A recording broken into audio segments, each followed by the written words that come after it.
ఈ సూపర్ ఛాలెంజ్‌ని మీరు క్లియర్ చేయగలరా? అయితే ఎంతవరకు క్లియర్ చేస్తారో చూద్దాం. ఇక్కడ ఒక పిక్ అనేది నేను పెడతాను. అందులో ఒక బ్లండర్ మిస్టేక్ అయితే ఉంది. ఆ మిస్టేక్ ఏమిటో మీకు ఎన్ని సెకన్‌లో కనిపెట్టారో పక్కన కామెంట్‌లో తెలియచేయాలి. ఇక్కడ ఒంటెలు 2 అయితే అలా ఎడారిలో వెళ్తున్నాయి కదా! కానీ ఆ పిక్‌లో, ఆ చిత్రంలో ఒక బ్లండర్ మిస్టేక్ అయితే ఉంది. అదేంటో కనిపెట్టండి. కనిపెట్టగలిగారా? మీరు చాలా జీనియస్. మీ యొక్క ఐక్యూ చాలా పవర్‌ఫుల్‌గా ఉంటుంది. మీరు ఏదైనా పజిల్ చూస్తే గనక ఇట్టే పరిష్కరించేస్తారనమాట. అలాంటి వాళ్ళు చాలా చిటికలో ఈ పజిల్‌ని సాల్వ్ చేస్తారు. యెస్. సాల్వ్ చేస్తున్నారు. చేశారు కూడా. అయితే ఇక్కడ ఈ చిత్రంలో ఏది బ్లండర్ మిస్టేక్‌గా ఉందో చూద్దాం. అయితే ఇక్కడ 2 ఒంటెలైతే ఎడారిలో అలా నడుచుకుంటూ వెళ్తున్నాయి కదా!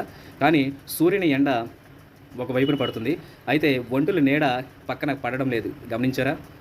ఎండలో అవి అలా ఎళ్తున్నాయి. కానీ వాటి నీడమనేది అక్కడ లేదు. అదే ఈ చిత్రంలో దాగి ఉన్న బ్లండర్ మిస్టేక్. ఇలాంటి పజిల్స్ కోసం మన ఛానెల్‌ని ఫాలో అవ్వండి.